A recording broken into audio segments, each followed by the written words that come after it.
અંકલેશ્વર નગરપાલિકા દ્વારા સ્ટેશન પાસેની હિન્દી માધ્યમ પ્રાથમિક મિશ્ર શાળા અને ગોયા બજાર કન્યા શાળા એકના બિલ્ડિંગના નિર્માણ માટે ₹2.5 કરોડની ફાળવણી કરી હતી. આ બંને પ્રાથમિક શાળાના સુવિધાસભર ભવનનું નિર્માણ કરવામાં આવ્યું હતું. ત્યારે આજરોજ હિન્દી માધ્યમ પ્રાથમિક મિશ્ર શાળાના નવનિર્મિત ભવનનું ધારાસભ્ય ઈશ્વરસિંહ પટેલના હસ્તે ઉદ્ઘાટન કરવામાં આવ્યું હતું. બાદ ગોયા બજાર ખાતે આવેલ કન્યા શાળા બ્રાન્ચ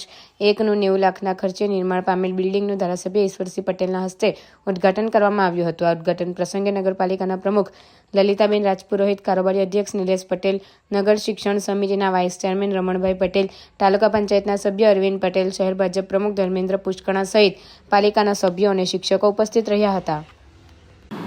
રાજ્યના મુખ્યમંત્રી શ્રી આદરણીય શ્રી ભૂપેન્દ્રભાઈ પટેલ કે જેઓ પણ શિક્ષણ પ્રત્યે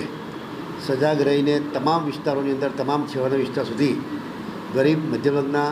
બાળકોને સારું શિક્ષણ પૂરું પડે અને સારા વાતાવરણમાં દીકરાઓ શિક્ષણ મેળવે એ અંતર્ગત આપણે જોયું છે કે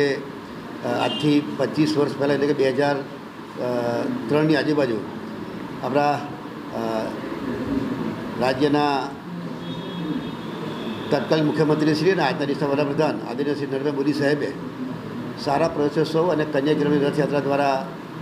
તમામ ગામોની અંદર જાગૃતતા દાખવીને તમામના બાળકો સારું શિક્ષણ મેળવે, શાળામાં પ્રવેશ મેળવે અને પ્રવેશ મેળવ્યા પછી પણ એનું શિક્ષણ પૂરું થાય ત્યાં સુધી એ પોતે શિક્ષણ પ્રાપ્ત કરે એ પ્રકારની કામગીરી કરી અને